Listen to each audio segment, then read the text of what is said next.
안녕하세요. 정금인 교수님 연구실의 석사과정 이승민입니다. 이번 시간에는 앞에 영상으로 또 보셨다시피 E2A 자율주행 중에서도 유니AD에 대해서 알아보도록 하겠습니다. 우선 유니AD에 대해서 말씀드리기 전에 자율주행에 대해서도 좀 말씀을 드려야 될 것 같은데, 요즘 자율주행 동향 자체가 우리가 알고 있던 기존의 자율주행에서 E2E 엔드-투-엔드 자율주행 방식으로 연구가 좀 활발하게 이루어지고 있습니다. 이걸 말씀드리기에 앞서서 자율주행이 무엇인지에 대해서부터 잠깐 알아보도록 하겠습니다. 자율주행의 사전적 정의를 좀 간단하게 정의를 해드리면, 인간의 조작 없이 스스로 주행을 하는 기술이라고 나와 있습니다. 그래서 우리가 기존에는 자율주행을 인지랑 판단 예측, 제어 이렇게 세 단계로 동작을 했습니다. 그래서 인지 같은 경우는 카메라나 라이다나 레이더 센서로 주변 환경을 파악하고, 판단 예측에서 주변에 뭐가 있는지 판단하고 위험을 예측해서 가고, 제어에서는 우리가 실제로 차량을 조작하고 주행 경로를 계획하고 핸들 움직이고 엑셀 밟고 브레이크 밟고 이 정도 수행하는 방식으로 진행을 했습니다. 그래서 자율주행 단계가 레벨 0부터 5까지 있는데, 레벨 0은 사람이 운전하는 거기 때문에 제외를 했고요.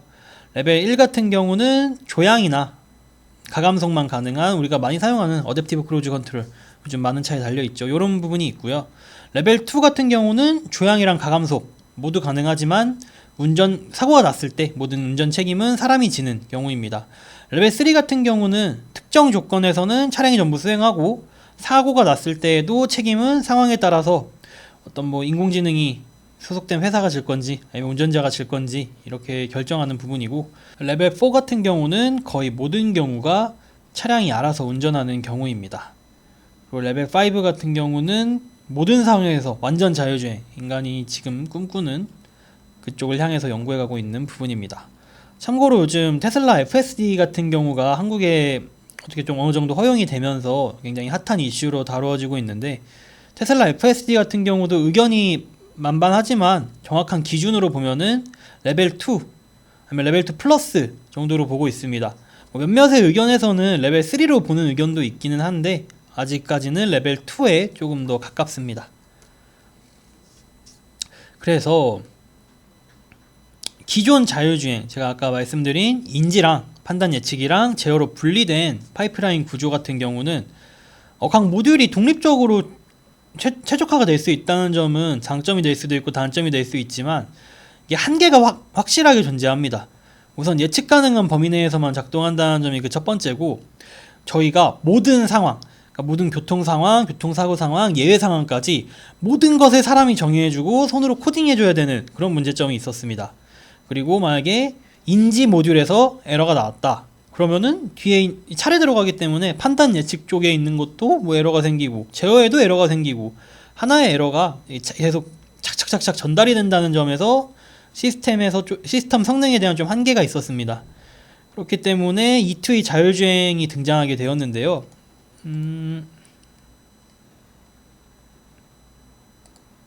네, 여기 오른쪽 위에 사진을 보시면 이거 같은 경우는 웨이브라는 회사에서 제공해준 사진인데, E2E 자율주행 같은 경우는 심층 신경망을 이용합니다. 저희가 인지, 판단, 제어처럼 세 가지로 나눴던 것에 비해서 E2E 같은 경우는 한 번에 입력 데이터가 들어가고 안에서 신경망에서 학습이나 판단을 다 한 후에 그냥 컨트롤만 하게 되는 이런 형식으로 구성이 되어 있습니다.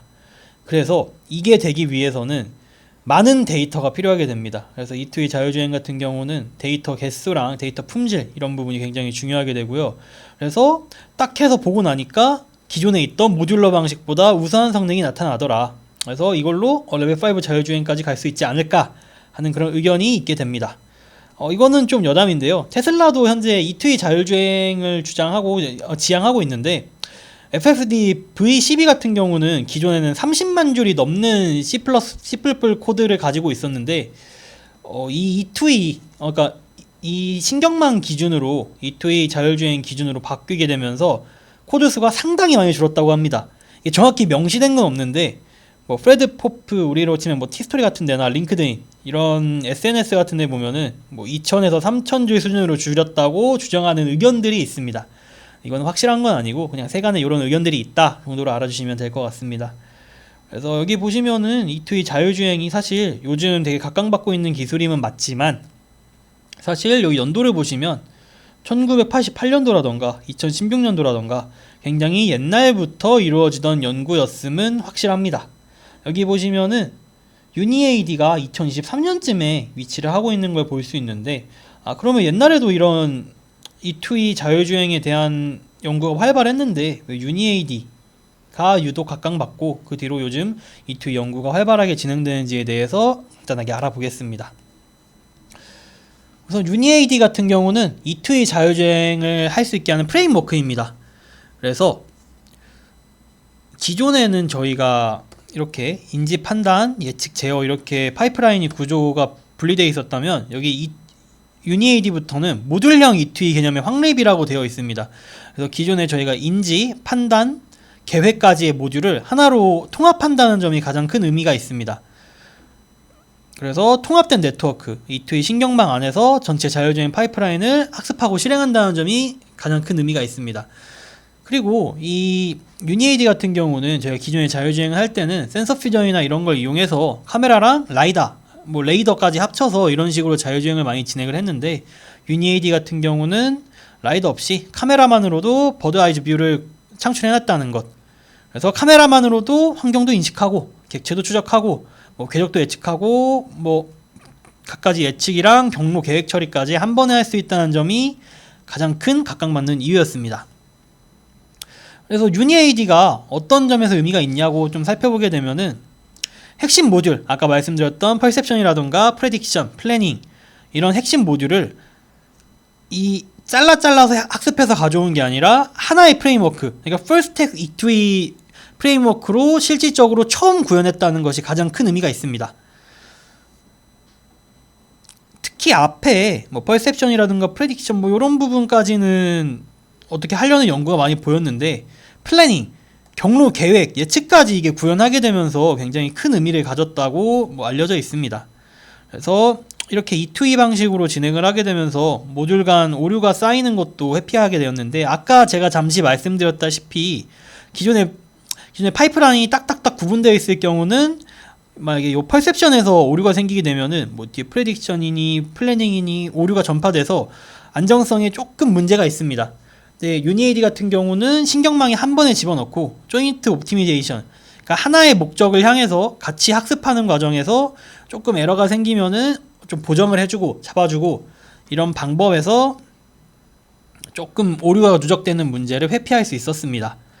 근데 이거 굉장히 이상적인 얘기고, 사실 실제 주행을 하는 데 있어서는 E2E도 에러가 생기면 좀 문제가 생길 수 있다 라는 부분이 정론이긴 합니다. 하지만 유니에이디 같은 경우는 되게 좀 이상적인 얘기로는 이런 방식으로 오류 누적을 좀 회피를 했다, 이런 부분도 조금 의미가 있습니다.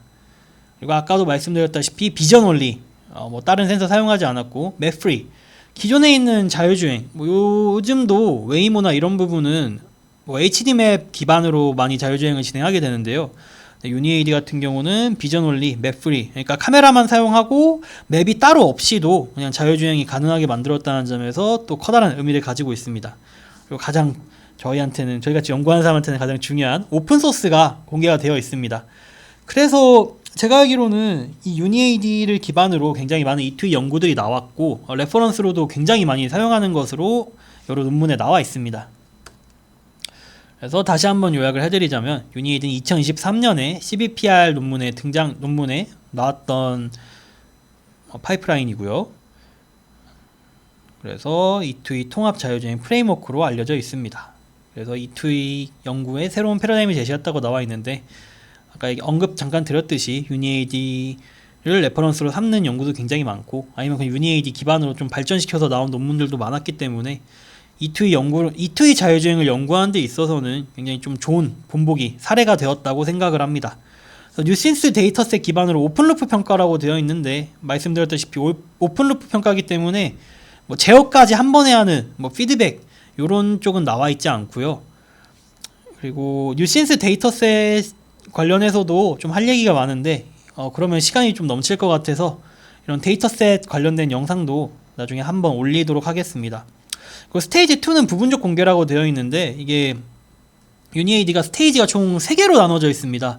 스테이지 1 같은 경우는 그냥 주변 환경을 인식하고 이 정도고, 스테이지 2에서는 이제 플래닝 부분, 경로까지 예측하고 스테이지 3에서는 또 막 그 다음 것까지 하고 요런 느낌인데, 아직 스테이지 2도 좀 부분적으로 공개가 되어 있어서 아직까지 유니에이디의 논문에 나온 대로 뭐 풀스택으로 다 구현하고 이 부분은 아직은 무리가 있다. 그래서 저희가 뉴신스 데이터셋 기반으로 유니에이드 구동 결과를 다시 한번 보고 마무리하도록 하겠습니다.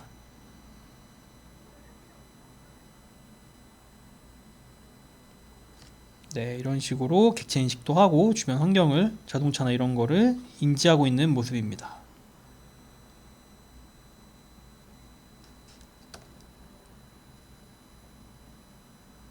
네, 여기도 마찬가지로 다 이렇게 인지를 해서 가는 모습이고요.